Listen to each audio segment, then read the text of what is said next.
All right, welcome everybody back to Talking Ball Live with Pat Leonard here on Thursday, September 4th. Football is back. We are here at halftime of Eagles Cowboys. A lot of points on the board in the first half. Jalen Carter spitting on Dak Prescott and being ejected from the game right at the start. Maybe it evened it out after Jerry Jones got rid of his best player, Micah Parsons. So Jalen Carter figured not fair if he played in the first game. So as the NFC East teams clash, we will discuss that game, but also the other NFC East game on deck for this Sunday in week one, the season opener, the Giants at the Washington Commanders. Jaden Daniels on one side, Russell Wilson, Malik Neighbors, Dexter Lawrence, and the Giants on the other. A do-or-die season for this regime, Joe Shane and Brian Daboll. But we're going to talk more than just week one today. This is our prediction episode. This is the 2025 NFL season prediction episode where I will give you guys my division finishes 1 through 4 throughout the NFL. We'll go through our award winners league-wide. I'll predict a Super Bowl champion, a Super Bowl matchup, AFC, NFC championships, and we'll also go around the Giants roster and make some predictions about how their season will go and how some of their players will finish, both highs and lows. Thank you so much, everybody, for being here. I am the New York Daily News NFL columnist and Giants beat writer. You can purchase a Super Chat or Super Sticker to elevate yourself to the top of the queue and have your comment or question answered first. And remember to support our sponsors, namely MyBookie, Hooks, Rubs, and Spices, Boom Chaga Mushroom Super Drink, and Salaretta for Men in Midland Park, New Jersey, which gets me ready for all of those arrivals that you see pregame at the stadiums. Look for a good one this Sunday. I hear Kayvon Thibodeau actually is going to have an interesting sponsored outfit for the season opener. So we'll look forward to seeing that, obviously, after you watch me strut down the runway toward the Giants locker room, of course. But this is a MyBookie episode. We're going to give you guys not only all of our picks and predictions, but the best odds, the best money makers, some of the long shots that if you bet small, you could still win big. And MyBookie is the number one place to bet NFL all season long and tail my Pats picks. I predicted the Dallas Cowboys to cover tonight. So far, looking good, but Dallas hasn't been able to stop a nosebleed either against the Eagles offense, which has gotten in the end zone on every drive so far. So we'll see where that goes. But I'm picking against the spread every game all season long. And by the end of the year, just like last season, we intend to make you money with MyBookie. Now, here's how you sign up. Go to mybookie.ag. Use the code Leonard, Leonard. You can click on the link also in my profiles anywhere, YouTube, TikTok, Instagram, X, Threads, you name it, and you'll get a 50% deposit bonus. But it's more than just a deposit bonus. One bonus of MyBookie. Listen, no matter where you are, no matter where you're living, you can bet on MyBookie. You can log in and win money. It could be at the casino. It could be WWE. This is the best place to bet WWE. And this sports book has tons of offerings that others don't have. There were tons of bet boosts for this game tonight between the Cowboys and the Eagles. And there's the partner picks, and you have the money bag. There's just so many different offerings that MyBookie has. So when we refer to odds throughout this program, it will be sponsored by MyBookie, our sports book here on Talking Ball. And we look forward to seeing you guys win big alongside of us as we continue to go this NFL season. Also, remember, Hooks, Rubs, and Spices brings big Texas barbecue flavor to your tailgate or home gate. Owned and operated by diehard Giants fan Jared, who's a huge supporter of the podcast here on Talking Ball on the YouTube channel PLNFL. And what you need to do to go get some great product and some great swag as well is go to hooksrub.com, use the code Talking Ball. And Boom Chaga Mushroom Super Drink, of course, last but not least, Boom Chaga Mushroom Super Drink, a natural extract loaded with anti-inflammatory, immune-boosting antioxidants and heart-healthy compounds. You can easily pour this natural liquid supplement into any of your favorite drinks. I put mine in my coffee every morning, and you'll immediately feel the difference. They also make cold teas for these summer and early fall months. Delicious. Go get them now today. Use the code TalkingBall25. You see all my codes down on the bottom of the screen. Use that code TalkingBall25 at boomchaga.com and start feeling the difference today. Get a discount on your first order. So here we are on the opening night of the NFL season. And what I'm eager to talk about right away is the news of the day as we get into prediction time. And that is a peculiar thing we've seen happen in the Giants locker room over the course of the first couple of days of week one. And that is the Giants, their public relations staff, declining to make Jackson Dart and Jameis Winston, the Giants' backup quarterbacks, available to the media to talk football during this week one. Now, this is a peculiar change in policy. The Giants officially say that they have not changed their policy at all, but that is not accurate from my or any other person outside of the Giants' viewpoint. Backup quarterbacks in the past, from Drew Lock to Tommy DeVito to Tyrod Taylor, etc., have been available to chat, to talk football. A conversation of mine and another reporter's with Dart that was not about football and was just a personal conversation was interrupted by a PR staffer on Wednesday saying that the backup quarterbacks would not be talking. And this is a very unusual circumstance here developing, a very unexpected one from people in the locker room like myself, just covering the team. To be totally honest, I took a vacation during cut week. Rare that I take days off there, but just, trying to get a full reset going before the season, and came back refreshed and ready to go. And literally within 5 minutes of being in the Giants locker room, encountered unprecedented resistance. Now, you can understand why the Giants would not want, let's say, dueling press conferences going on every Wednesday between the rookie waiting in the wings and Russell Wilson. But that's not what anybody's asking for. That's not what anybody's looking for. And certainly you could do that anyway on different days, split it up. Wouldn't be much of an issue. The interesting thing here is that this is all changing seemingly with Russell Wilson in the building.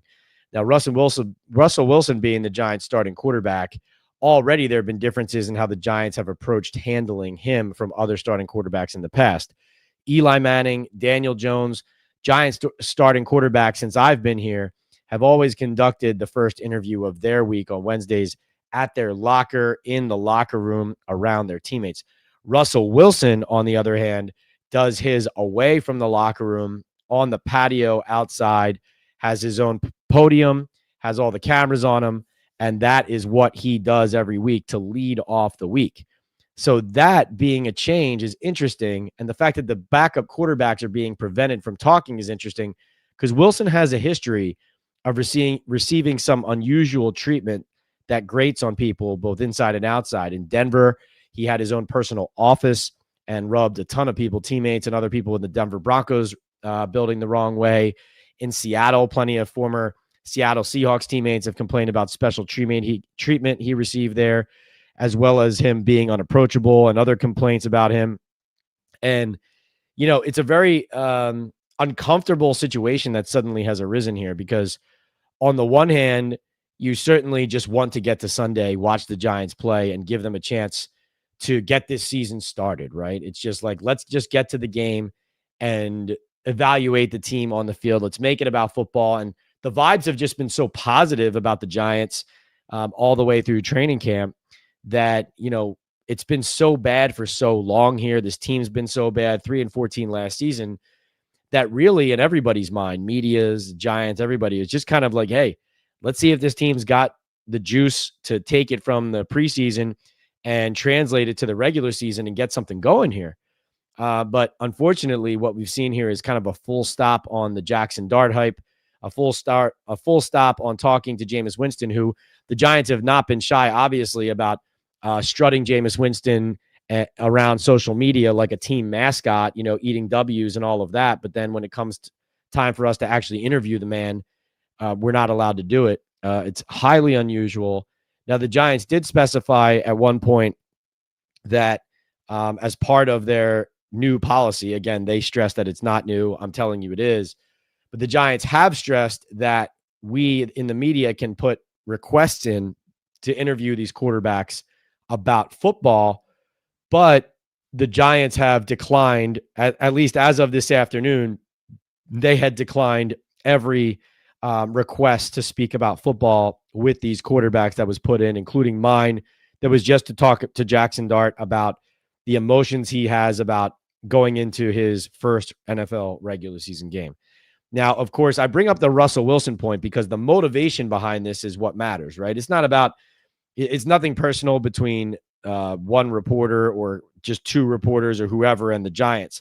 This is about a unilateral violation of the NFL's media policy, which requires players to be made available regularly throughout the week, and every team can designate one or two once a week interviews on their team. But other than that, guys are expected to be available regularly, and everybody is supposed to be and has to be made available at least once. Now, what would be the reason for doing this? There's some. My hypothesis, my informed speculation is I believe Russell Wilson's presence here has something to do with it. Now, the Giants have said that Wilson had, and no other player had anything to do with the discussions surrounding this policy.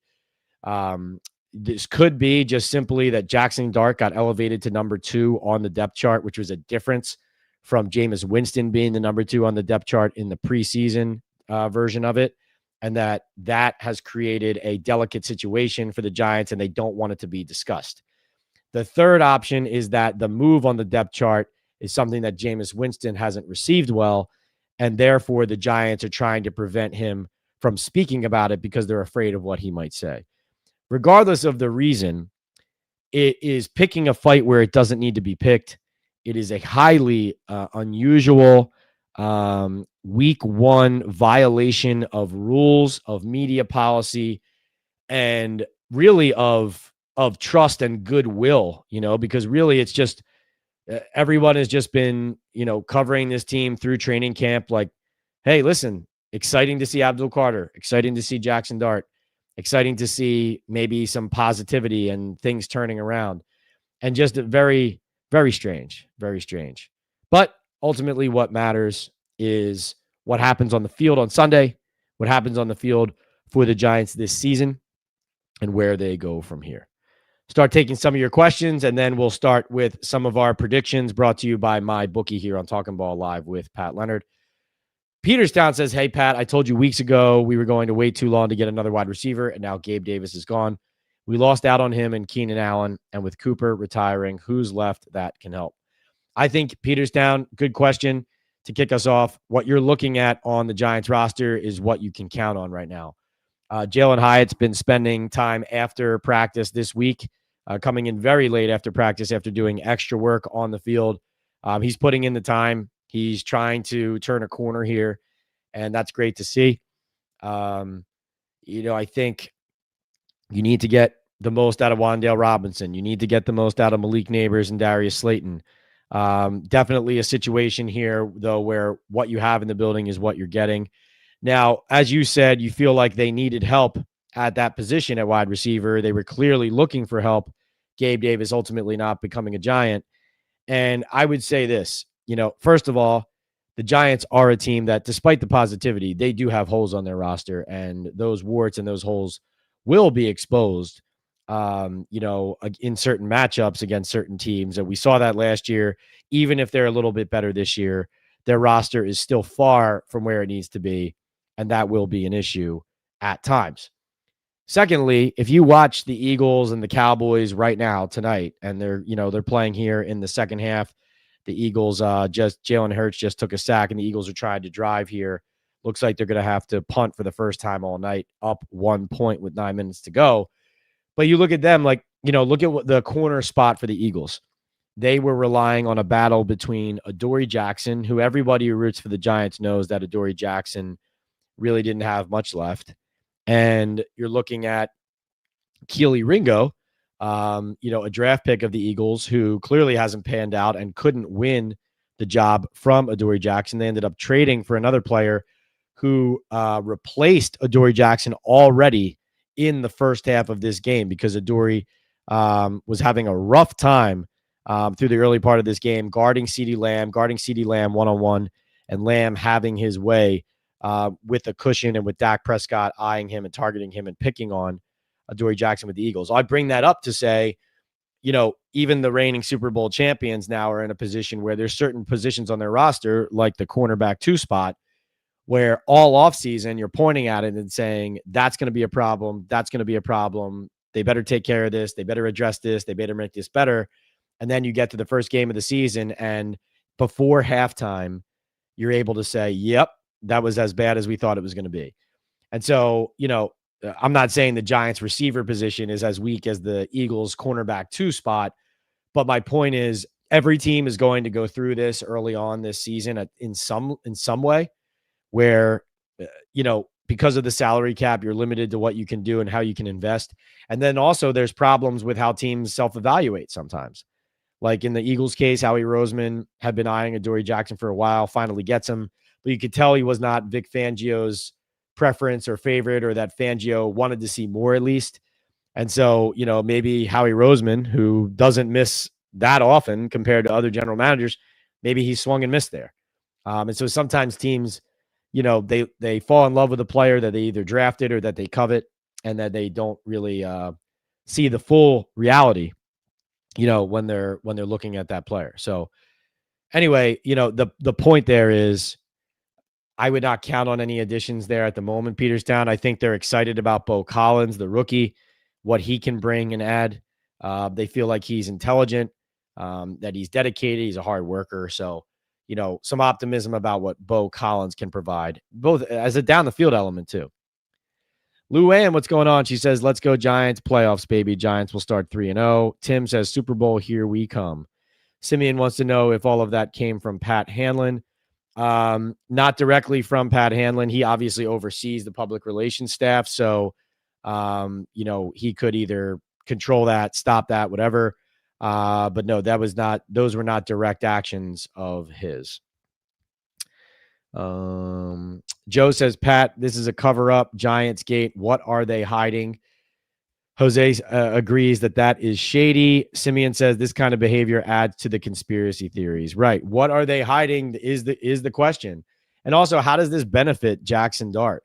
And also, why would you not just lean into it? Like, my argument is, I saw a lot of people react to that depth chart change and write the story. And it was kind of a slow day. So people were treating it as like the news of the day in the NFL.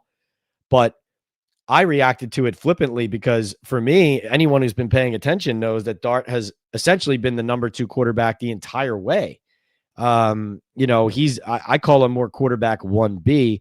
And so him officially being moved to the number QB spot on the depth chart, I felt like that was, it was like it had already been that way. That was already his spot on the depth chart. That's all where he stood. He's closer to taking the job from Russell Wilson than he was to losing the backup job to Jameis Winston. Now, there might internally, for a guy like Jameis, perhaps like optically, that might be something that bothers him, right? So we don't know that. That's one of the theories and the speculation that it invites. But also, from my vantage point, Dart was the best story of the preseason for the Giants. The excitement about him is the primary reason to be excited about their team.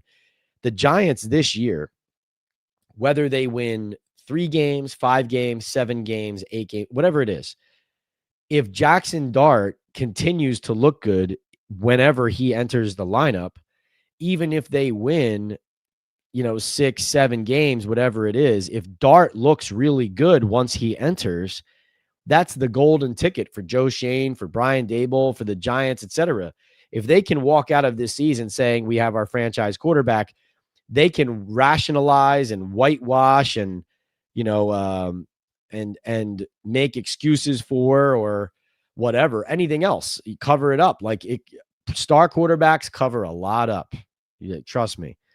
So I come down on it like, just lean into it. Let the guys talk about it. Let Jackson Dart say that he's, let them make a joke of it. I'm sure Jameis Winston, he's been diplomatic about it. I'm sure maybe he would joke around and talk about, oh yeah, I was the 2 in the preseason and Dart was playing ahead of me. So I guess now that he's the 2, I'm going to be the guy who's the backup to Russ or, whatever.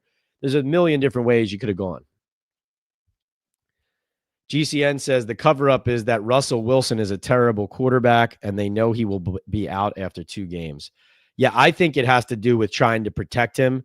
Guys, even now Daniel Jones did have the locker that Russell Wilson does have now. Jones did have it at the end of his tenure here where he was, so the entrance to the showers in the training room were to one side. So there's a break there. There's no one sitting on one side of him. And then on the other side of Wilson is Malik Neighbors.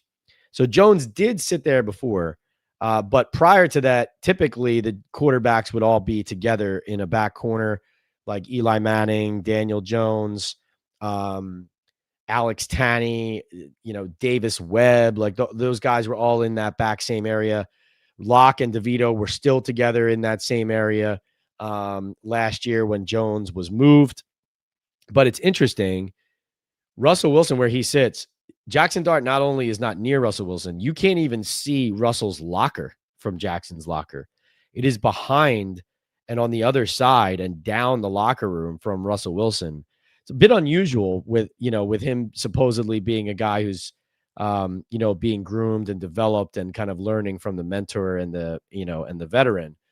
Jameis Winston's about 5 lockers or 6 lockers down from Russell Wilson on the other side.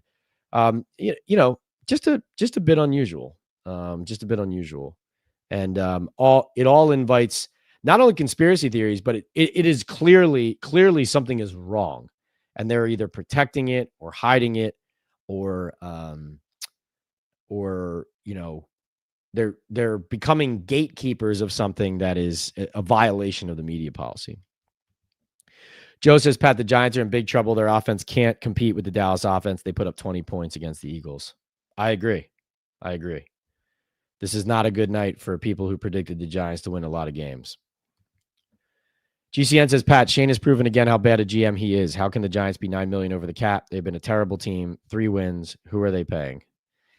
Well, we'll get to that a little bit when I talk about who I think maybe the Giants' most improved player is, but also who they need to step up as well. We'll get to that.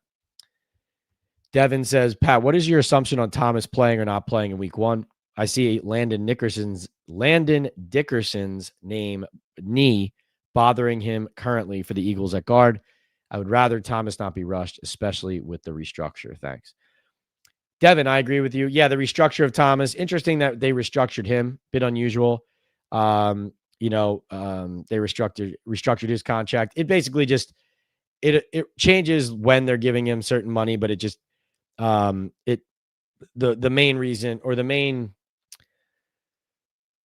result is that it just kicks salary cap down the road, frees up some cap now, kicks some salary cap down the road.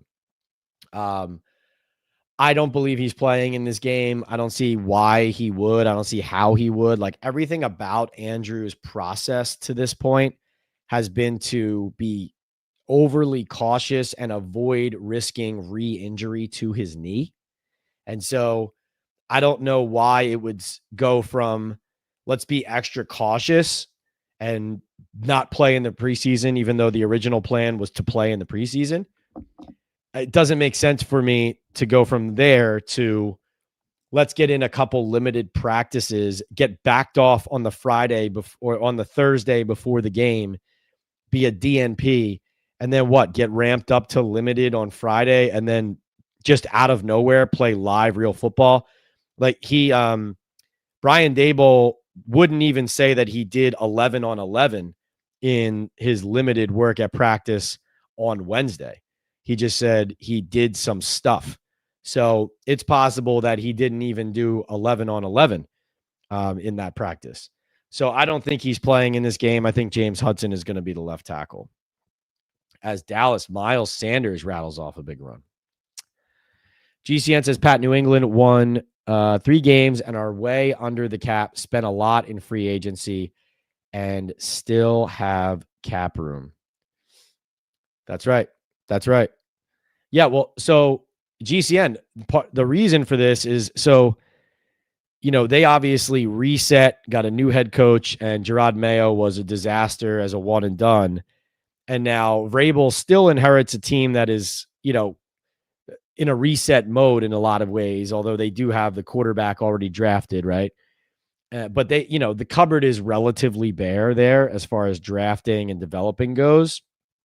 And the point here is the Giants, in their process, they have gotten an unusual opportunity with this regime, with Joe Schoen and Brian Daboll.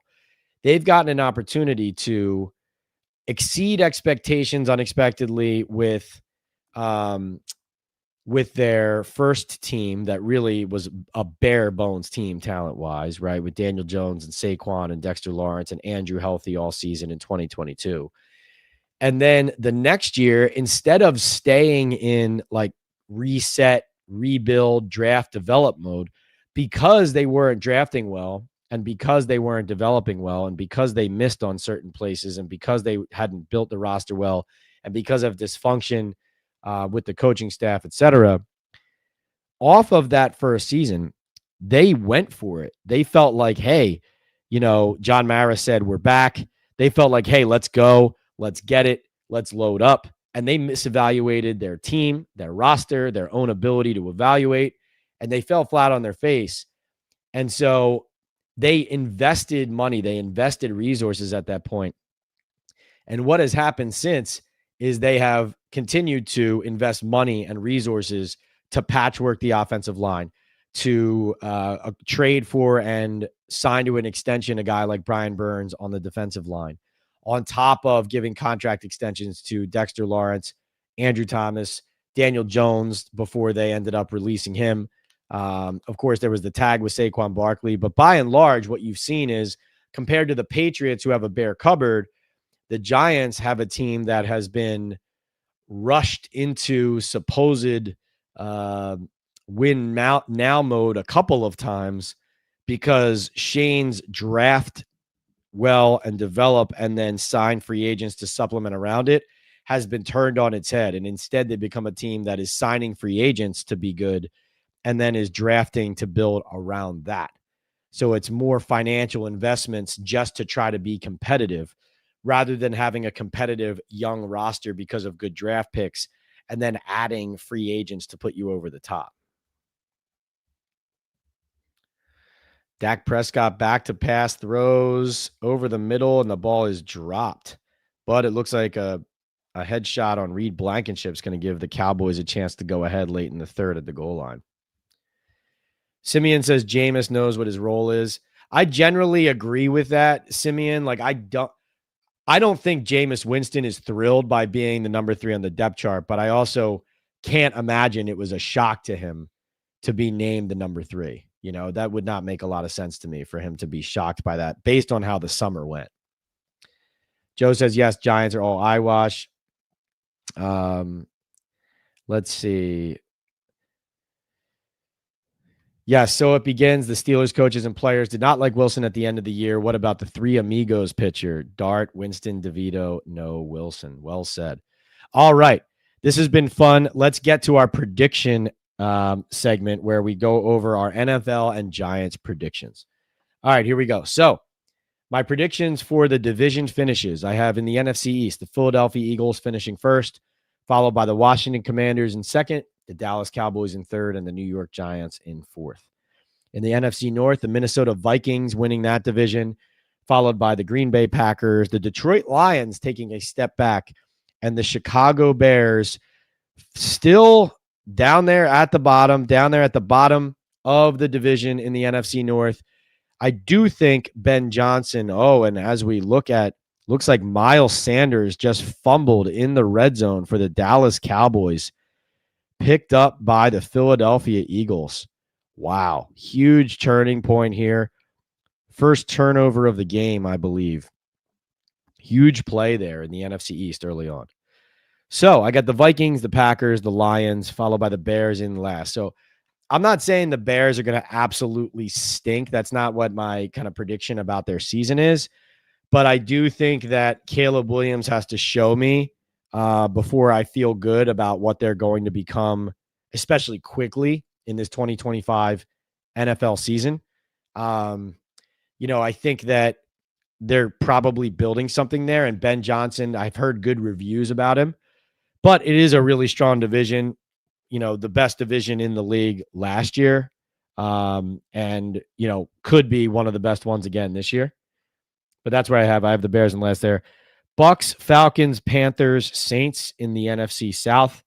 Thought about putting the Panthers second, but if the Falcons improve their defense even marginally, they should be able to get results. Don't have a ton of confidence in their, front office or coaching staff in Atlanta, but giving them a second place finish. And then the big surprise of my NFC predictions, I have the Arizona Cardinals winning the NFC West and making the playoffs at plus 420 on my bookie, followed by the Seahawks in second, the Rams in third, and the Niners with all their injuries and just at the end of their run with this current look for their roster, finishing in last place. Now, the Arizona Cardinals, it's an interesting team to talk about.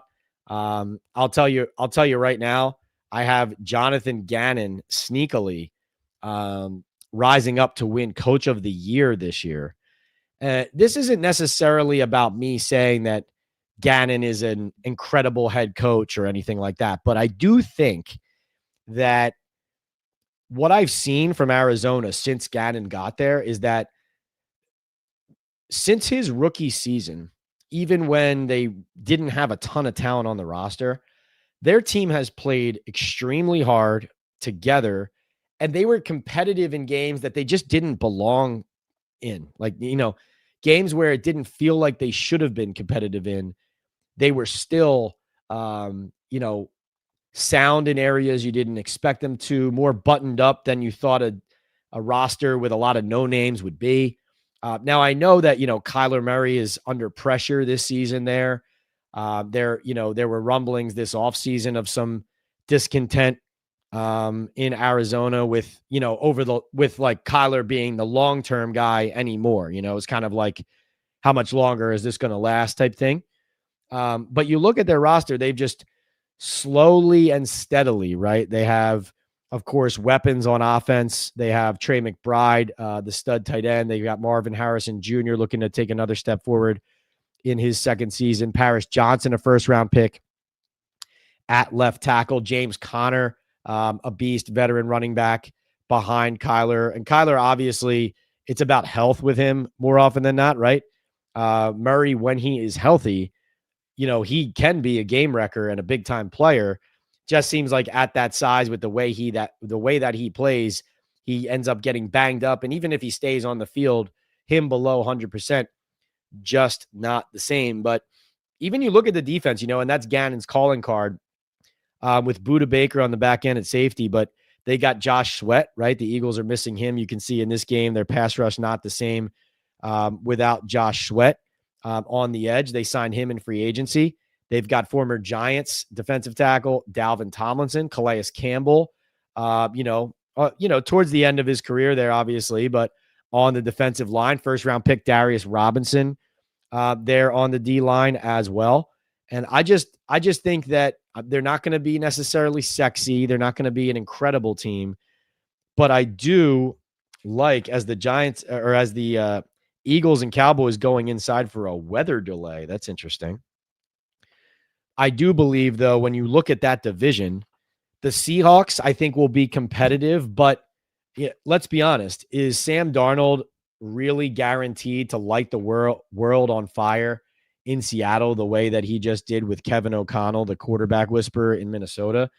I think they'll be pretty good, but I'm not picking them to win the division. You look at the LA Rams, the Matthew Stafford back issues, a problem. The Rams do have some talent. They're a tough team, but I think they won 10 games last year. They weren't blowing people out. It wasn't easy. Devontae Adams is a great ad for them. Don't get me wrong. But if Stafford's not the quarterback of that team, I'm just not feeling confident. So it's hard to pick it there. So in the NFC, just to round it out, our top picks for the division finishes are the Vikings at plus 340 to win the NFC North, and the Cardinals at plus 420 to win the NFC West. And that makes my NFC playoff grid the Eagles at 1, the Vikings at 2, the Buccaneers at 3, the Cardinals at 4, the Packers as the 5 seed, the Commanders the 6 seed, and the Seahawks sneaking in as that second place team. Like I said, I think they'll be competitive. I think they'll be pretty good. They have a pretty good defense, but I don't necessarily expect them to win the division. I don't think Sam Darnold's going to be absolutely incredible. And essentially like the revitalizing of his career in Minnesota, Can he keep that up there? They have Jackson Smith and Jigba. They got rid of DK Metcalf, though. I don't think it's just going to be explosive and easy, right? It's a different team. It's a different offense. As Simeon is pointing out, Seattle's line was shaky last season. But I do have them sneaking in as the 7 seed. So, the big news there, of course, is that I have the Lions missing the playoffs. I do believe that the brain drain of losing Ben Johnson and Aaron Glenn as coordinators on offense and defense is going to be difficult for Dan Campbell to overcome. That Jared Goff turning into a pumpkin in the playoffs was scary. And I've talked to enough people who know Ben Johnson and who have either been coached by him or worked with him, who say that he really is that good of a play caller and an offensive mind who gives you answers to the test and can, help you over the top, and had a huge impact on what they did last year. We know that, but essentially unquantifiable what his loss might mean, despite their talent with Amon-Ra, Gibbs, Penei Sewell, and all that. So, look, we got Hooks, Rubs, and Spices. Jared is in the house, says, what's up, Pat and chat? Watching this wild Eagle-Cowboy game, Vegas could not predict Jalen Carter getting ejected for spitting before a defensive snap was made. I absolutely love the Cowboys to cover this game, though, because even though I do like the Eagles to be a strong team this season, I thought that they were underestimating the amount of points that the Dallas Cowboys were going to score this season and in this game. And the Eagles, of course, lost a lot of bodies on defense. Brandon Aubrey also, the kicker for the Cowboys, he makes a difference.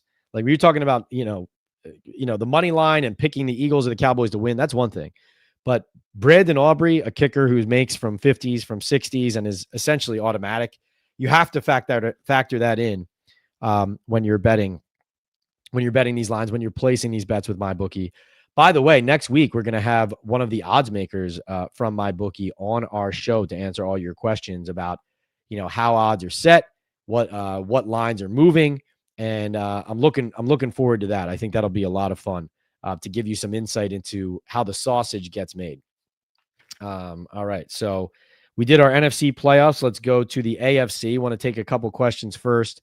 Definitely Jared being in the chat reminds me that we're going to get our Giants trivia going a little bit later. Our Hooks, Rubs, and Spices trivia. The NFL notes are out for the league, so normally that arms us with a ton of data on the Giants and on their matchup that can provide some good trivia for us.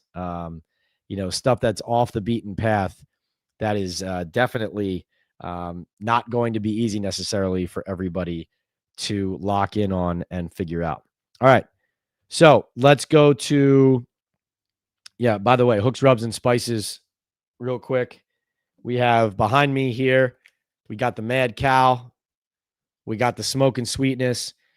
We got all the award-winning flavors here with us. Hooksrub.com is where you want to go for that. Use that code. You can see it on the bottom of our screen. Hooksrub.com. Use the code TalkinBall for that discount on the swag and on the merch and on an excellent, excellent product for your tailgate, for your home gate, whatever you're doing.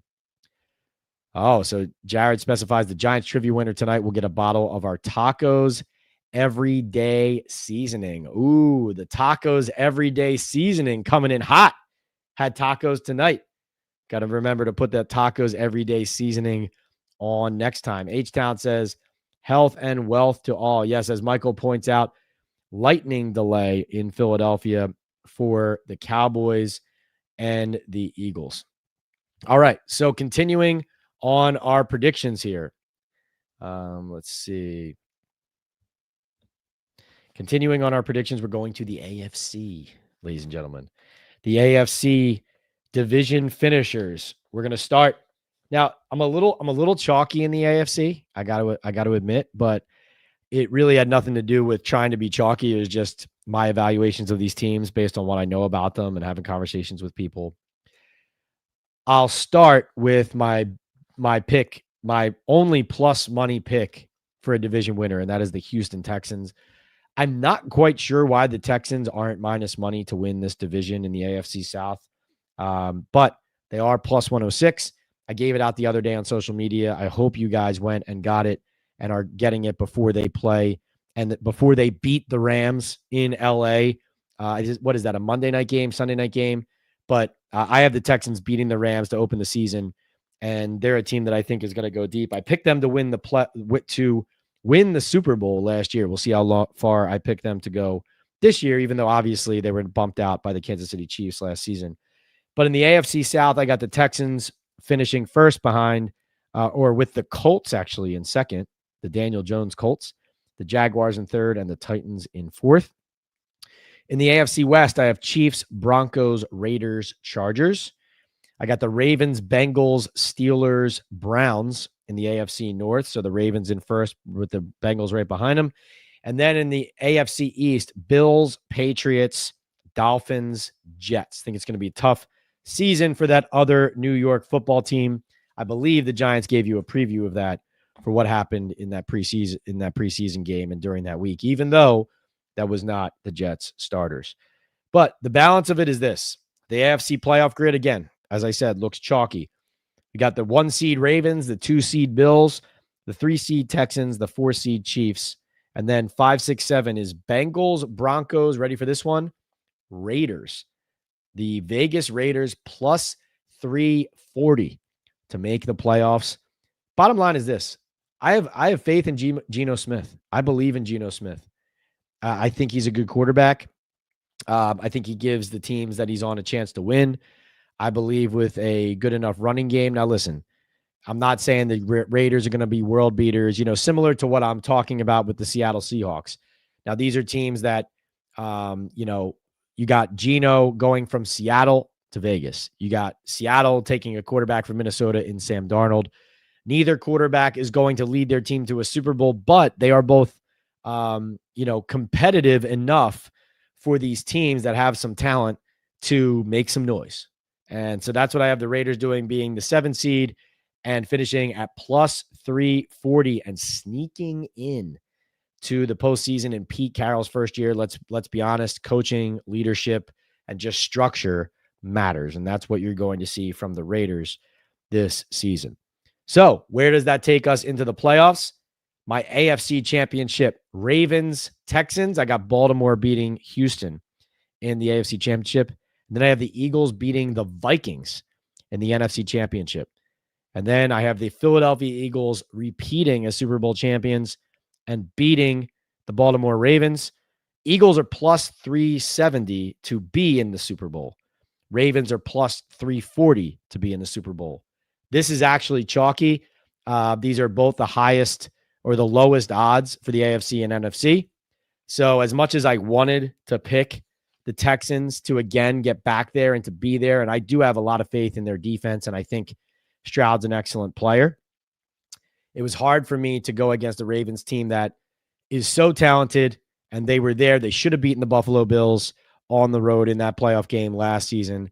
And I do think that if they get there back to the AFC Championship, they can get over the hump with Lamar Jackson.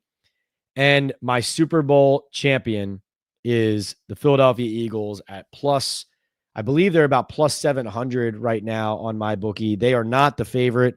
The favorites are the Ravens and the Bills to win. So you might say, oh, well, you're picking the Eagles. Of course, they won last year.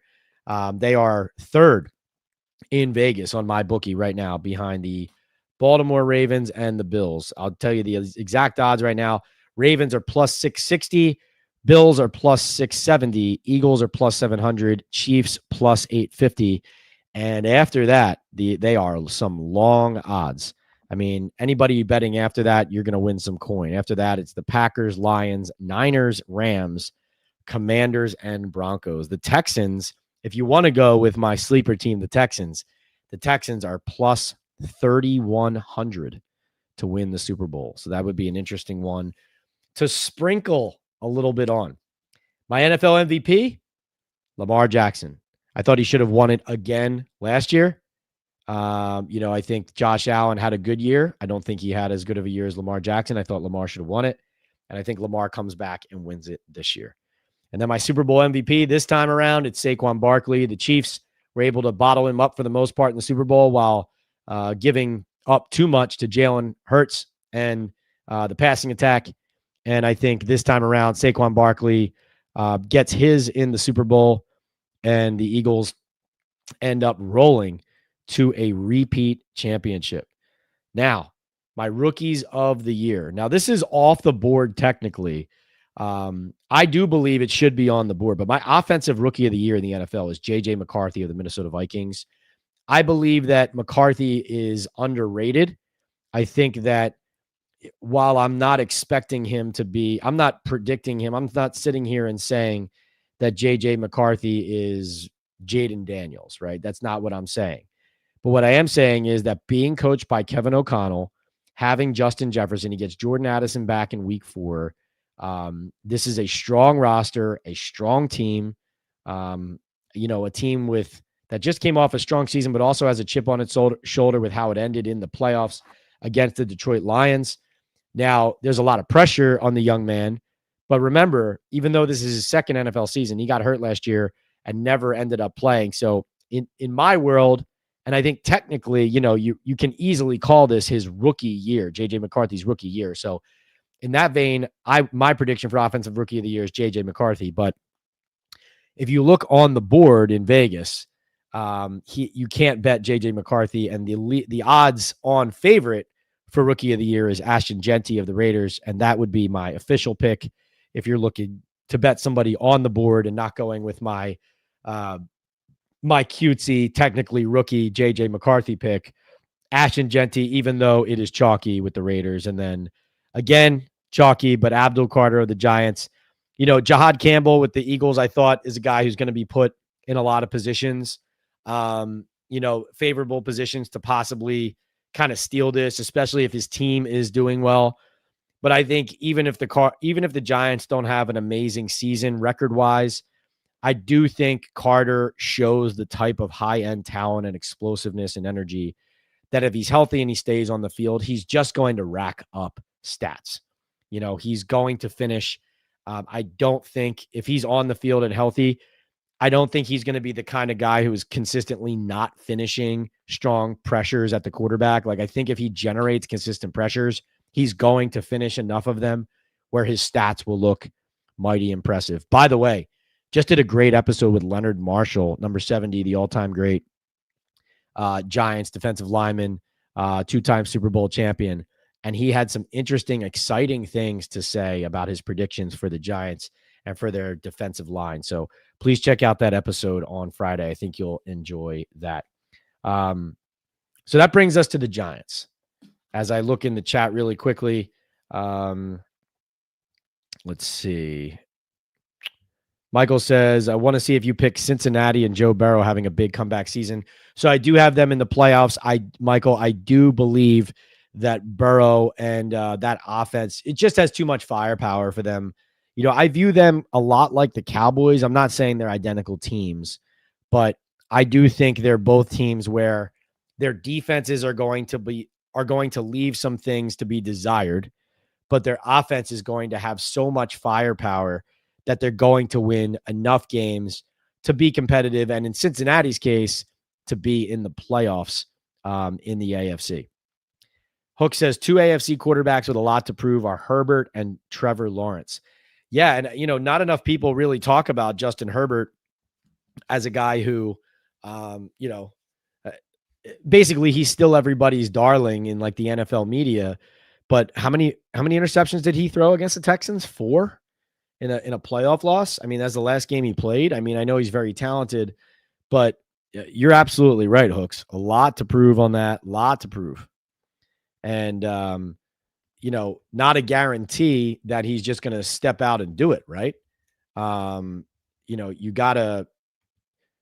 have to go out and prove that you're going to take a step.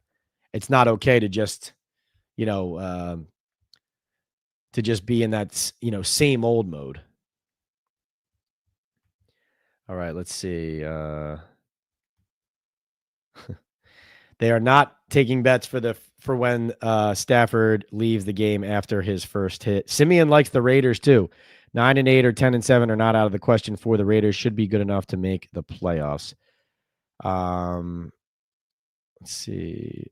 Mike says Eagles are going extremely with Dallas right now. Noel says, hey, Pat, great job as always. Crazy thought. Any chance Abdul Carter would actually start in place of Mike McFadden just to get Thibodeau and Burns on the field with him at the same time? Um,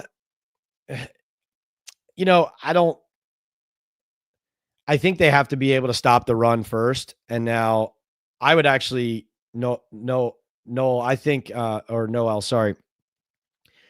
There's a chance that, yes, there's a chance that the first snap is that. I would think that it would probably more likely start with a run-based front. So you're talking about more size up front on the D line and run-stopping linebackers just to start off the game. And then maybe even you're still kind of, you're not hiding Abdul Carter for like the right moment, but you're not even showing your hand yet. You're running him on, let's say, the second or third play of the first drive that the Commanders have on offense, and they have to react on the fly to him going into one of four different positions. So I kind of like that idea too. But you're absolutely right about one thing, which is that there will be and could be downs where all three of those guys will be on the field, those edge rushers, and where Carter is used in that type of role, an off-ball linebacker or on the edge or even on the interior. I think you guys might be surprised at how often he's used as an interior pass rusher. Although you did see it during the preseason as well, but that's definitely something they like to see with Abdul. Joe says if the Raiders make the playoffs, that is one less win for the Giants. No win against Broncos. Hopefully they beat the Saints. Giants are rated 30th in the first power rankings.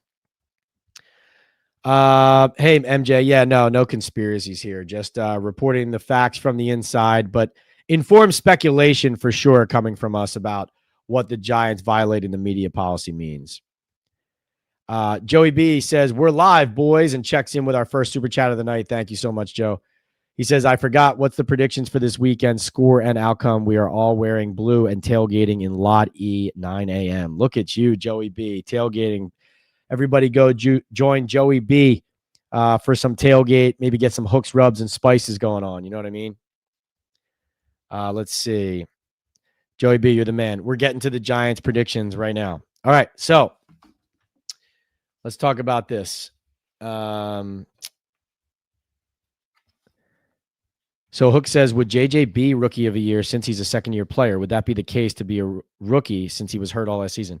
See, I looked this up, Jared, and if you Google it and you go search around on different websites and NFL websites and you look for what the policy is on that, it does seem to say that you qualify as a rookie if you didn't play at all in that first season. But then again, if you go on Vegas and you look on MyBookie and you look for odds on picking J.J. McCarthy to be the rookie of the year, then you can't find it. So I do think there's a chance that he could be voted rookie of the year, but not be betted on some of these sports books and on MyBookie. So that's a little bit tricky. All right, let's see. All right. All right. So let's get to the Giants predictions. Now, I want to start with who I think the most improved player on the Giants is going to be. I think not only is this the most improved player candidate that I'm picking, he's also, I think, arguably the key player to spotlight for this game. That is Brian Burns. Now, I mentioned Brian Burns because in week one, specifically against the Commanders, he on the left side, often lined up over the right tackle, is projected to go up for a majority of the game against a rookie right tackle in Josh Connerly Jr. out of Oregon. Josh Connerly Jr., a rookie starting his first ever NFL game in the regular season, has to contend with Brian Burns. Brian Burns is the 9th highest paid defensive and outside linebacker in the NFL. He is the 9th highest paid edge rusher in the NFL. He averages $28.2 million a year on his contract that the Giants extended him on after acquiring him from the Carolina Panthers in a trade. prior to last season. First of all, Brian Burns should be able to take advantage of going up against a rookie right tackle in the player's first every NFL game if you're paying him $28.2 million. Brian Burns should be a player of the game if that's what he's being paid. But listen, these are professionals. Connerly was a first-round pick for a reason. Abdul Carter was a first-round pick. Connerly was a first-round pick. So, you're going to win some, you're going to lose some. But I do think that he's a critical player in this game. I do think there's a chance that if the Giants do win, it's in large part due to what Burns is able to do out on that side. And I also think that his training camp reflected a player who is motivated, fired up, energized, and tired of losing. So I like Brian Burns to be that man. Most productive rookie, I do. Like I said, I think Abdul Carter wins defensive rookie of the year. He's my pick. I know he's the number 3 overall pick in the draft, but he just seems to be that special of a physical talent.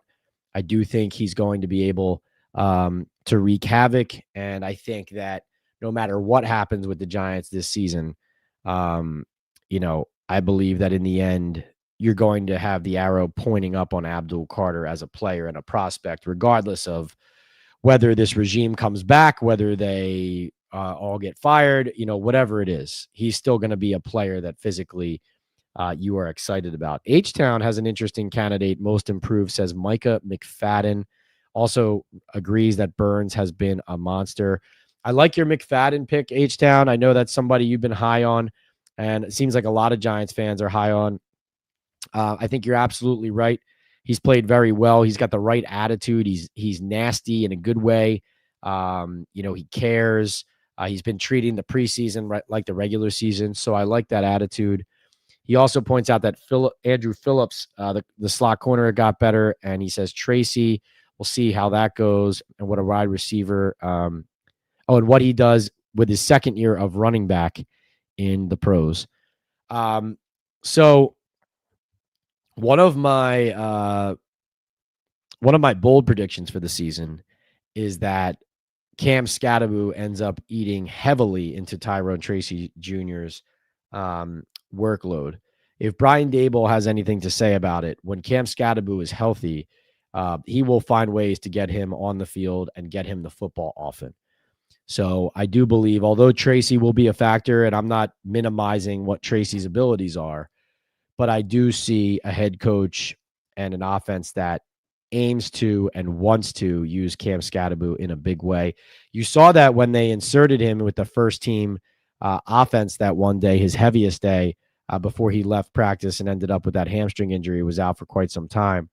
So my bold prediction is that Cam Scatterbu ends up with if not a feature role in the backfield, then he escalates towards, contending with Tracy for that, or grabs it and steals it. Again, that would be not just about production, it would also be about, the coaching staff's preference and affinity for that player. Now, I've said I do believe Jackson Dart is going to play early. This is all just me talking off of experience as well as how I know they feel about him, but I think he could play as early as week 1 in a spot package. It would not shock me to see, maybe he doesn't get in with it, but I would not. I would expect, based on their usage of him and Daboll's confidence in him, for them to have prepared him to potentially play in this Washington game. Maybe it's situational, quarterback mobile play, mobility that they're going to take advantage of. Maybe it's red zone. Maybe it's tush push. Maybe it's mop up time if Russell Wilson and the Giants are getting crushed. But I definitely believe that Jackson Dart is going to go in early, and I could see him starting extremely early in the season. I picked back in the spring that he would end up entering at some point in the Chiefs game first and then starting the Chargers game. I'm going to stick to that right now. I'll say that he plays a little bit in the first game somehow, and then, Wilson continues to start against Dallas. And then I think Dart will end up entering at some point in that Chiefs primetime game at home in the opener on Sunday Night Football. and then start the game against the Chargers in week 4 with Dable and the Giants scrambling for an answer and trying to find a way to stay afloat and ultimately save their jobs. Now, this brings me to my Giants prediction time. And, you guys know last year I picked them to win 4 games and I was an optimist. And that 4-win prediction, I thought at the time, was something I would get dragged for, vilified for. And that was not a popular prediction. And certainly with all the losing that's happened, you want to see this team turn it around. You want to see more. You want to see better. You need to, right? If they're going to be a team that is going to be taken seriously, they need to put more victories on the board, and they need to do it early, especially because if they don't do it early, then you're going to have no leg to stand on, as you trudge down into that Eagles gauntlet of weeks 6, 7, and 8, without getting some wins under your belt prior to that. Not only will you not be able to stay afloat, you'll have trouble finding any oxygen at all. And, that is why, as much as I would love to pick more wins, I'm going to pick the Giants, and I'm going to stick with my spring prediction. I'm going to stick with my summer prediction, and I'm going to predict them to finish with the same record as last season at 3-14. Here's the reason why. The reason why is I have more confidence in Jackson Dart than I have in Russell Wilson. I have more confidence in Jameis Winston than I have in Russell Wilson. I have little confidence in Brian Dable's ability to manage games. And I do think that Andrew Thomas's early absence is going to be a major issue right off the bat against the Commanders.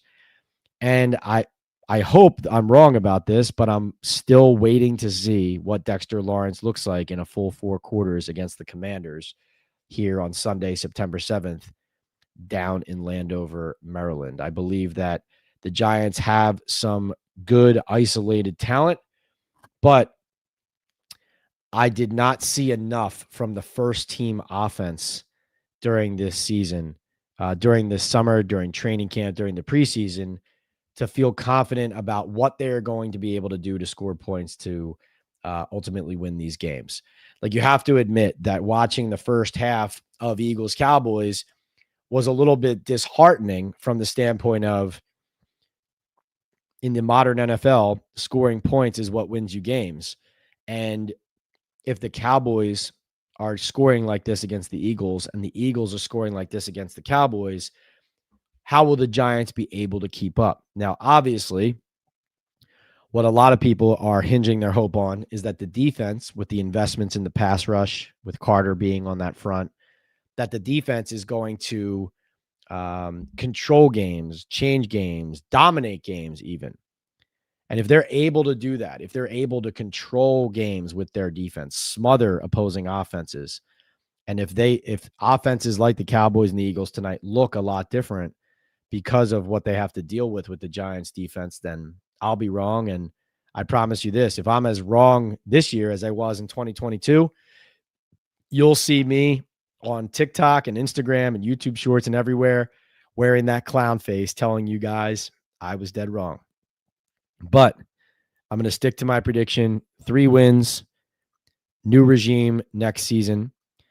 There was a part of me that almost picked 5 or 6 wins, and here's why. Because as I predict Jackson Dart going into the game in week 3, starting in week 4, and, playing a bulk of this season, there's a large part of me that, because I have more confidence in him than I have in Russell Wilson, and because I have more confidence in Jameis Winston than I have in Russell Wilson, if they go away from Wilson to some of those other quarterbacks earlier, to me, that could change a lot about the way that these games go, about how tight they are, about the Giants' chance to win them. I could be wrong about Wilson, but I don't think I am. Now, if Jackson Dart goes into the game, and if he plays, let's say, the bulk of the year as the Giants starter, and me saying he gives them a better chance to win, and I do feel that, maybe he does go on a run late in the season and get some extra victories. And buys Dable and Shane more time because let's say they have 2 wins after 8 weeks, but Dart looks good down the stretch and wins them 3 or 4. Now you're a 5 or 6 or win team, but you're going into 2026 with a quarterback who you know is promising and who you know you can continue to build around. And you have him, you have Carter, and you have some other pieces. And now you're 5 years in to a build and a process that most regimes around here don't even see past 2 years. And most regimes in the NFL don't get to year 5, especially when they're not winning games.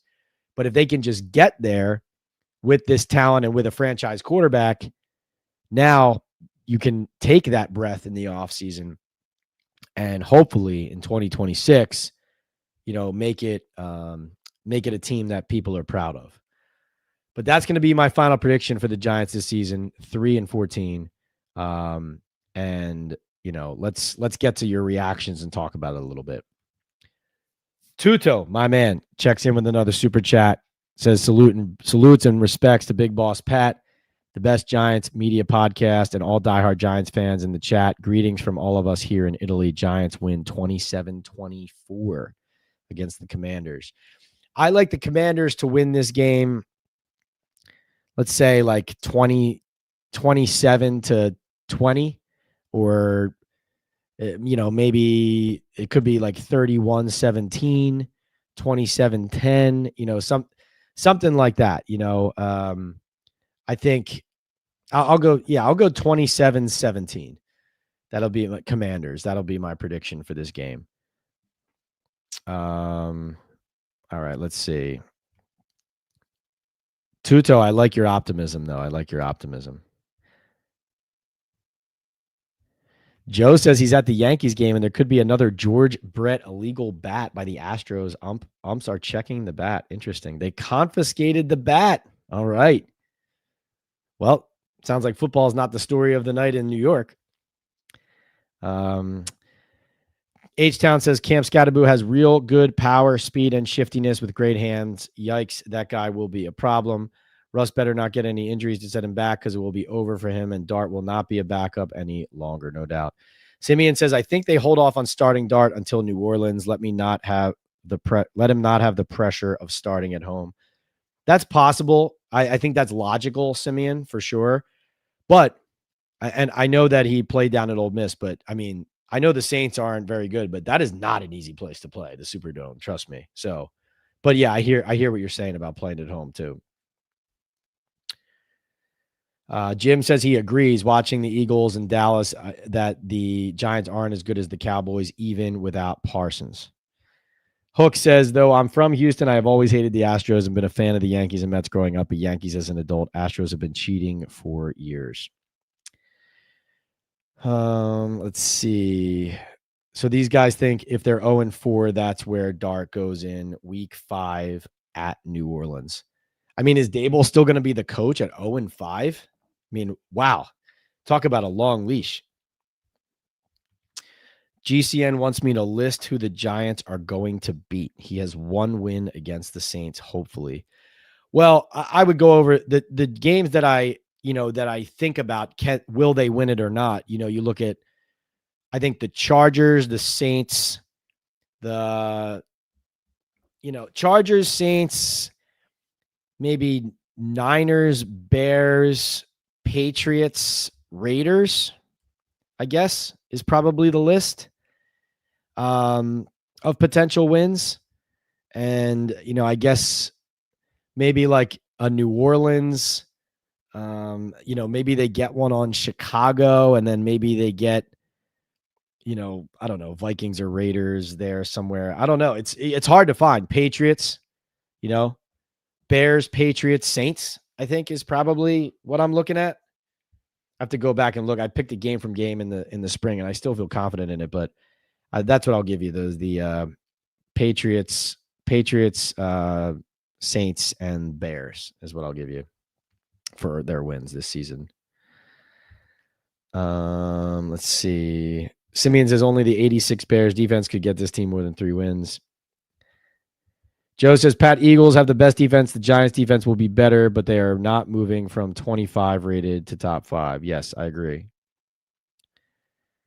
Josh Soul says Chargers, if run defense is still an issue for you all, that is a loss.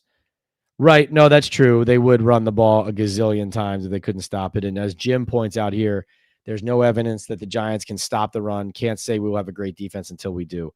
100% agree with that, Jim. And that is one of many reasons that I feel that they won't be a very good team, is that they still haven't proven they can stop the run. And also, let's just not forget, like, this is, as much as people want this defense to be all world and think that it's going to be, there was nearly a lot of upheaval on this defense, even coming out of last season. There were a lot of fingers pointed at it. The coordinator is on the hot seat, just like the head coach and just like the general manager. So, there's, if things go wrong early, a lot more could go wrong.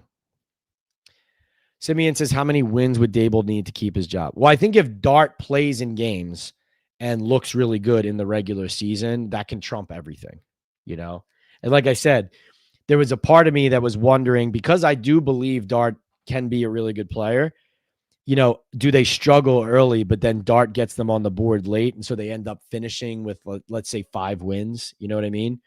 So I see their range as being like from 3 to 5, and the Vegas over under had been 5.5, I believe. And I can see, if everything goes right, if everybody stays healthy, if other teams have crippling injuries, right?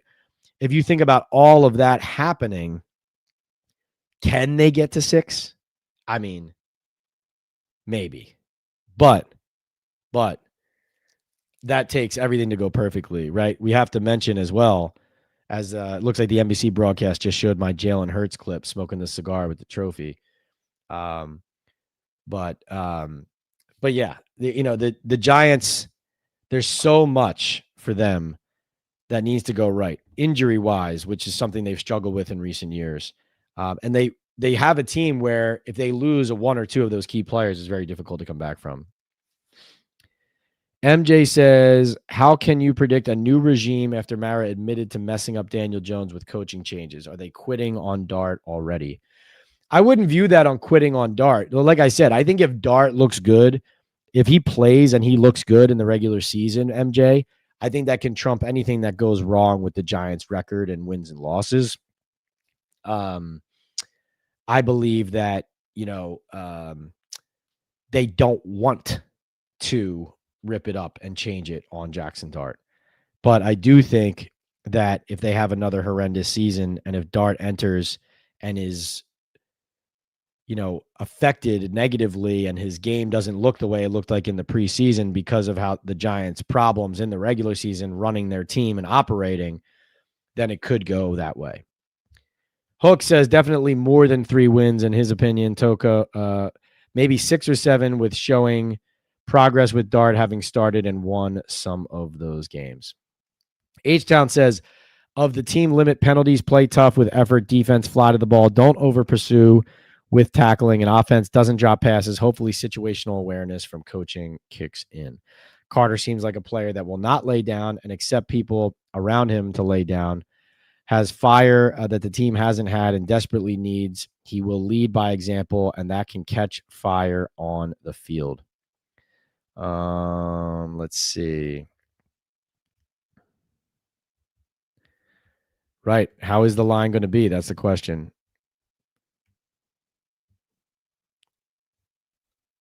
Yes, Jim. Mara and Tish selling minority shares to the Cook brothers and the billionaire family. That's right. No Thomas on the O-line is a concern. There's no doubt about it, and that is one reason why it's an inauspicious way to start, having Andrew Thomas not available for this game, if in fact he is missing it, which is what it looks like to me that's going to happen. All right, let's see.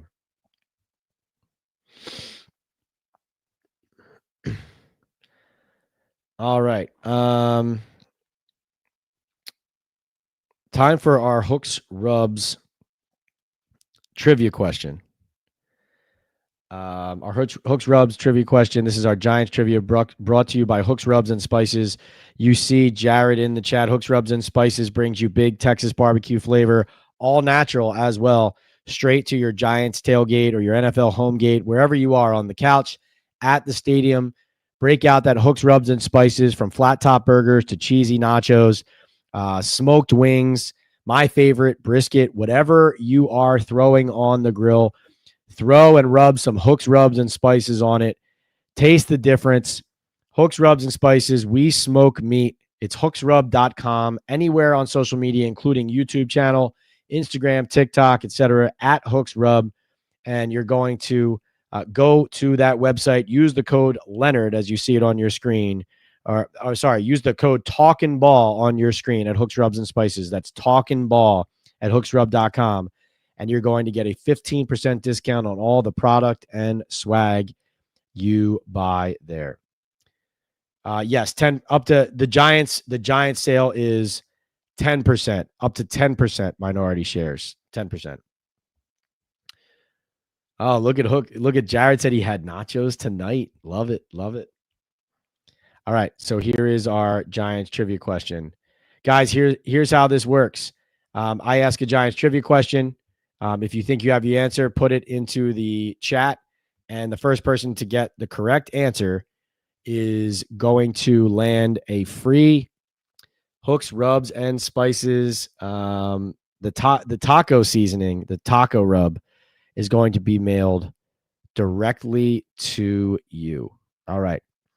Last season in 2024, the Giants had 3 players who had 15 or more quarterback hits in the same season. So last season, the Giants had 3 players who had 15 or more quarterback hits in the season. They were Brian Burns, Kayvon Thibodeau, and Dexter Lawrence. Name the season and the 3 Giants players who did it the only other time that it happened. So it's only happened twice in Giants history. Last season, 3 players who had 15-plus quarterback hits.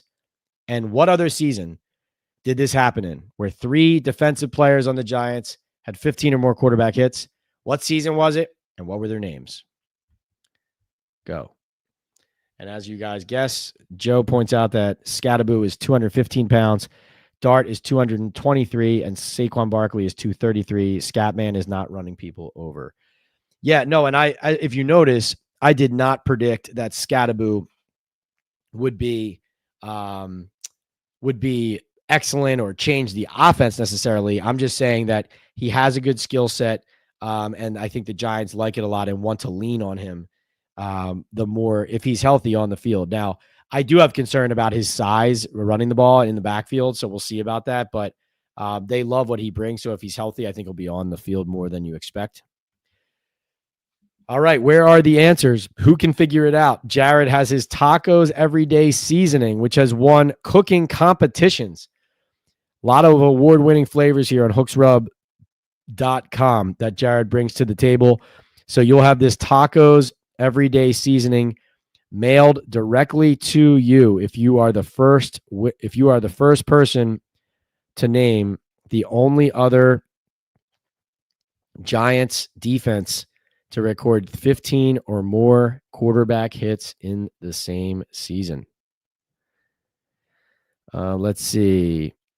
Simeon guesses that it is LT, Leonard Marshall, and George Martin in 1988. Excellent guess, but that is not correct, Simeon, unfortunately. But excellent guess. That would have been my guess, too. Let's see. Joey B says, who is this clown MJ? Well, be nice. I mean, MJ did ask a good question. MJ's question where he said, how can you predict a new regime already when Mara admitted they screwed up Daniel Jones with coaching changes, and also are they dumping Dart?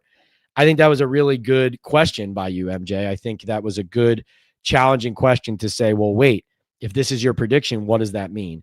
Like, that's a good question. But yes, earlier, MJ accusing me of conspiracy theories and making it personal. we don't make it personal here. We try not to here on Talking Ball. So, MJ, we really appreciated and liked your last comment. All right. Looks like we might have a near winner. Looks like a typo, and we need the season, H-Town.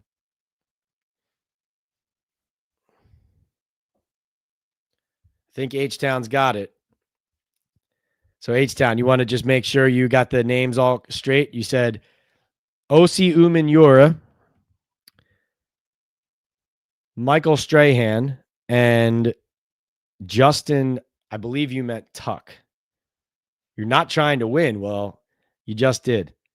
So in the 2007 season, Osi Umenyiora, Michael Strahan, and Justin Tuck all ended up with 15 or more quarterback hits.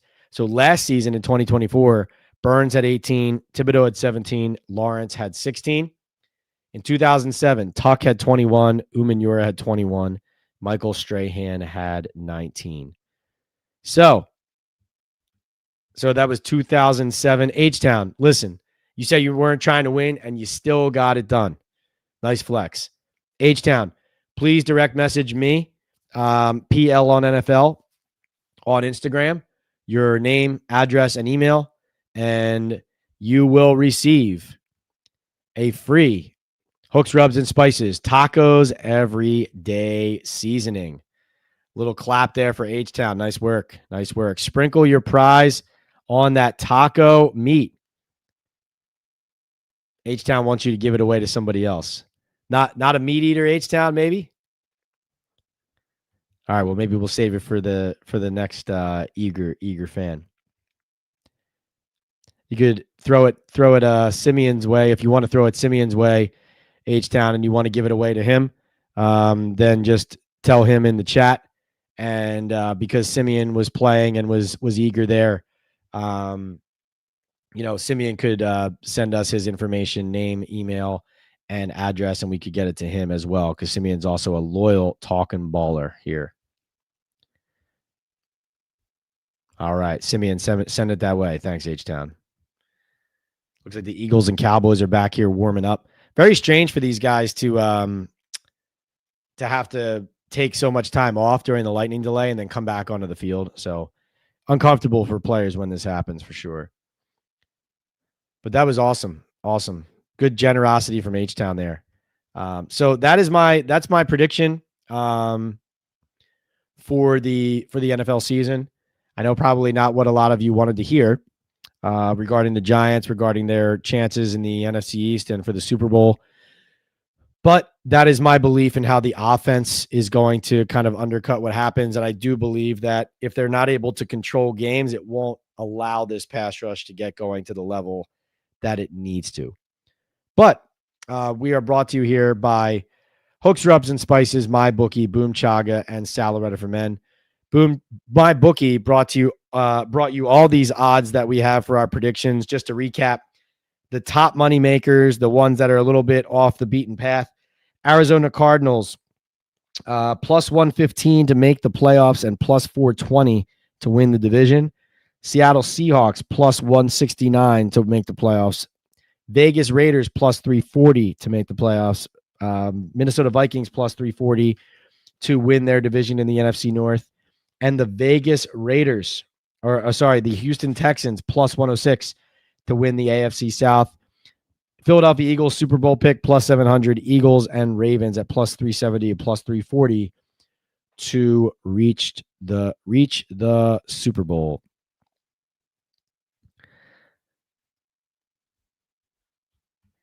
All right. Guys, this has been awesome. Thank you so much for your time, as always. I know this is a crazy night. A lot of people are watching the game. A lot of people are busy. First week of school. So a little bit lighter on the chat tonight, but no worries. Remember, Talking Ball post-game live, the first one of the NFL regular season, coming on Sunday night from Northwest Stadium, about 90 minutes after the game ends between the Giants and the Commanders. Talking Ball live post-game on YouTube channel right here. Make sure you subscribed. Make sure you put your notifications on. Make sure you're ready to talk ball, because we will be bringing information, quotes, injury updates from Brian Daboll and the players in the Giants locker room directly to you. Hopefully, we get a little bit more out of that. MJ, like I said, you brought some good contributions to the chat. Let's keep it up. Joey B says, I thought you were Joey B apologized as he misunderstood. All right. Nice. Way to play nice. Jared says, thanks, Pat and chat. You have a great one. Doing a brisket demo at the State Fair on Saturday. We'll look for videos of that. Thank you so much to Joey B and Tuto for your super chats. Thanks for supporting as always, guys. Remember, we got the merch store up now on the YouTube channel.